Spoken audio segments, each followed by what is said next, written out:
اس میں میرے بتائے ہوئے احکام کے مطابق اس عمارت کے اندر وہ احکام داخل کرے گا۔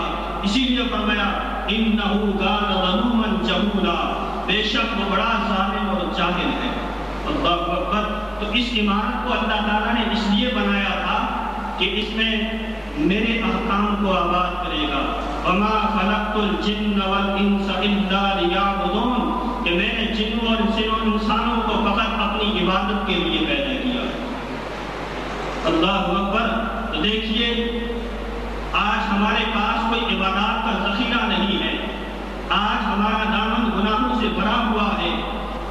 حضور علیہ السلام فرماتے ہیں المستدرک کے اندر، حاکم نے المستدرک کے اندر اس حدیث کو نقل کیا ہے کہ حضور علیہ السلام صحابہ اکرام کے سامنے تشریف فرما ہے، اور حضور علیہ السلام نے فرمایا کہ ابھی جبرائیل ابھی میرے پاس آئے تھے، اور انہوں نے ایک شخص کا ذکر کیا ہے کہ جس نے 500 سال تک ایک سمندر میں چھوٹی سی پہاڑی پر بیٹھ کر اللہ کی عبادت کی ہے، 500 سال تک اس نے سجدہ ریزی کی ہے، 500 سال اس نے اللہ کی عبادت میں گزار دیے ہیں، اور اللہ تعالیٰ نے اس پر کرم کیا فرمایا کہ وہ سمندر کا پانی کھارا پانی تھا، پر اللہ تعالیٰ نے میٹھے پانی کا ایک چشمہ اس کے لیے جاری کر دیا۔ وہاں ایک انار تھا جو روزانہ تازہ انار لگتا اور وہ روزانہ کھاتا، حالانکہ عموماً پھل جو لگتا ہے وہ موسم کے اعتبار سے سال میں ایک مرتبہ لگتا ہے، اس کے لیے اللہ تعالیٰ نے اس کو اتنا نوازا تھا کہ روزانہ تازہ پھل لگتا اور وہ کھاتا۔ جب اس کے وصال کا وقت قریب آ گیا، جب موت کا وقت قریب آ گیا، اس نے اپنے رب سے 2 خواہشوں کا اظہار کیا کہ اللہ تو میری 2 دعائیں قبول کر دے۔ ان میں سے دعا کیا تھی؟ سآلہ ربہ عند وقت اجل، اس نے موت کے وقت اپنے رب سے یہ دعا کی، اے اللہ میں ساری عمر تیری عبادت کرتا رہا، 500 سال میں نے سجدے کی حالت میں گزارے ہیں، میں نے بہت لذت حاصل کی ہے، اب میں یہ چاہتا ہوں کہ جب میری موت آئے تو میرا سر سجدے میں ہو، میری پیشانی سجدے میں ہو، اس لیے کہ جو انسان جس حالت میں مرتا ہے تو وہ اسی حالت میں اٹھایا جاتا ہے، کوئی کس حالت میں اٹھایا جائے، کوئی اس حالت میں اٹھے گا۔ میں چاہتا ہوں کہ جب میں قیامت کے دن اٹھوں تو میں سجدے کی حالت میں اٹھوں۔ اللہ تعالیٰ سے اس نے دوسری دعا کی کہ جب میں قبر کے اندر جاؤں تو میرا جسم سلامت رہے، نہ میرا جسم سڑے، نہ میرا جسم گلے، نہ میرا جسم پھٹنے پائے، بلکہ میرا جسم سلامت رہے۔ جبرائیل ابھی فرماتے ہیں اللہ تعالیٰ نے اس کی اس دونوں دعاؤں کو قبول فرما لیا، اور فرماتے ہیں کہ جب میں آتا جاتا ہوں تو میں دیکھتا ہوں کہ وہ اسی حالت میں سجدے میں ہے، اپنی قبر کے اندر موجود ہے، سجدے میں ہے۔ جبرائیل امین نے فرمایا، حضور علیہ السلام فرماتے ہیں کہ جبرائیل امین فرماتے ہیں کہ وہی بندہ جب حشر کے دن ہوگا، حشر کا میدان بپا ہوگا، اب اللہ تعالیٰ فرمائے گا ادخلوا عبد الجنت برحمتی، اس بندے کو میری رحمت سے جنت میں داخل کر دو، تو وہ بندہ کیا کہے گا؟ غور طلب بات ہے، وہ بندہ کہے گا اے اللہ تو رحمت کا حوالہ نہ دے، میں نے 500 سال سجدہ ریزی میں گزارے ہیں، میں نے 500 سال تیری عبادت کی ہے، تو میرے اعمال کی وجہ سے مجھے جنت عطا فرما دے، میری اس سجدہ ریزی کی وجہ سے مجھے جنت عطا فرما دے۔ اللہ تعالیٰ فرمائے گا ادخلوا عبد الجنت برحمتی، میرے اس بندے کو میری رحمت سے جنت میں داخل کر دو۔ پھر بندہ یہی کہے گا اے اللہ میں اپنے اعمال کی وجہ سے جنت میں جانا چاہتا ہوں، اس لیے کہ میں نے 500 سال تیری عبادت کی ہے، 500 سال میں نے سجدے کی حالت میں، میں نے قیام کی حالت میں، میں نے رکوع کی حالت میں گزارے ہیں، اے اللہ تو میرے اعمال کی وجہ سے جنت عطا فرما دے۔ اللہ تعالیٰ تیسری مرتبہ فرمائے گا ادخلوا عبد الجنت برحمتی، اس بندے کو میری رحمت کی وجہ سے جنت عطا کرو۔ اللہ تعالیٰ جب تیسری مرتبہ فرمائے گا پھر وہ یہی کہے گا نہیں اللہ مجھے تو اعمال کی وجہ سے جنت دے دے۔ اللہ تعالیٰ فرمائے گا اچھا اس شخص کو کھڑا کر دو، ذرا میرے سامنے حساب دے دے۔ اللہ تعالیٰ فرمائے گا ساری نعمتیں ایک طرف رکھو، صرف میں نے تمہیں جو آنکھ کی نعمت دی تھی، جو دیکھنے کی اتنی قوت دی تھی صرف تم اس کا حساب دینا شروع کر دو. جب حساب دینا شروع کرے گا اس کے 500 سال کے سجدے، اس کے 500 سال کا رکوع، اس کے 500 سال کا قیام وہ ایک آنکھ کے بدلے پر بھی بھاری نہیں ہوگا، بلکہ ایک آنکھ کی نعمت اس کے 500 سجدوں پر بھاری ہو جائے گی.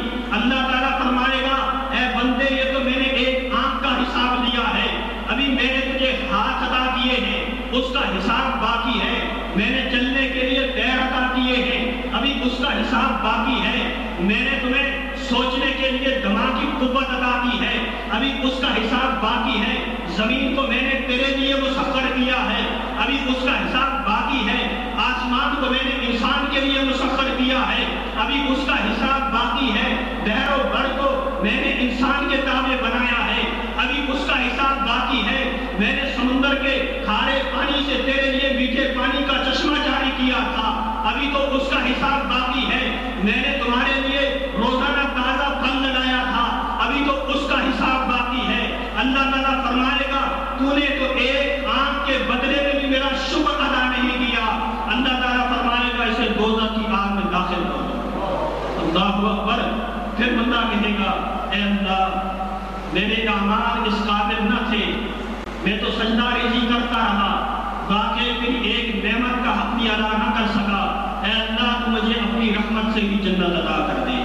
پھر اللہ تعالیٰ فرمائے گا ادخلوا عبد الجنت برحمتی، وہ رب اتنا رحیم ہے وہ پھر بھی نہیں ٹھکرائے گا، فرمائے گا اسے جنت میں داخل کر دو میری رحمتی کی وجہ سے. تو دیکھیے اللہ تبارک و تعالیٰ کا یہ بندہ 500 سال تک عبادت کرتا رہا، ہمارے نامہ اعمال تو عبادت سے خالی ہے. اللہ تعالیٰ نے کائنات کی ہر چیز کو بنایا ہے، ہر چیز میں سے کائنات کی ہر مخلوق میں سے انسان کو اشرف المخلوقات بنایا ہے، سب سے بہترین مخلوق بنایا ہے. اب کیا ہمیں سوچنا چاہیے ہم اس مخلوق ہونے کا حق ادا کرتے ہیں یا کہ نہیں؟ ہمیں سوچنا چاہیے. قرآن مجید میں سورہ یاسین میں اللہ تبارک و تعالیٰ فرماتا ہے لا الشمس ينبغي لها ان تدرك القمر ولا الليل سابق النهار وكل في فلك يسبحون، کہ سورج نہ چاند کو پیچھے سے پکڑ سکتا ہے نہ رات دن سے آگے نکل سکتی ہے، سب ایک مدار میں اپنی ذاتی حرکت سے محو سفر ہے. یعنی سورج اپنے وقت پر آتا ہے. اللہ تعالیٰ نے ایک مرتبہ ڈیوٹی لگائی تھی، کبھی سورج اپنے وقت سے لیٹ نہیں ہوا. جس وقت میں رب نے حکم دیا تھا اے سورج تو نے اس وقت میں نکلنا ہے، اللہ تعالیٰ کے حکم سے وہ اسی وقت کے مطابق نکلتا ہے. چاند کو اللہ تعالیٰ نے جس طرح حکم دیا تھا، جو ڈیوٹی چاند کی لگائی تھی اللہ تعالیٰ کے حکم سے وہ اسی طرح پوری کر رہا ہے. زمین کی اللہ تعالیٰ نے ڈیوٹی لگائی تھی کہ تو انسان کے لیے گندا بچہ کرے گی، زمین اسی طرح اپنی ڈیوٹی دے رہی ہے. درختوں کی اللہ نے جو ڈیوٹی لگائی تھی وہ اسی طرح بحسب معمول ڈیوٹی دے رہے ہیں. جانوروں کی جو اللہ نے ڈیوٹی لگائی ہے کہ وہ دودھ دینے کے لیے اپنے آپ کو ہمارے سامنے پیش کر دیتے ہیں، گوشت دینے کے لیے اپنے آپ کو ہمارے سامنے پیش کر دیتے ہیں. اے انسان کائنات کی ہر چیز اپنی ڈیوٹی پر کام کر رہی ہے. سورج اپنے وقت پر آتا ہے، کبھی لیٹ نہیں ہوتا. چاند اپنے وقت پر آتا ہے، کبھی لیٹ نہیں ہوتا.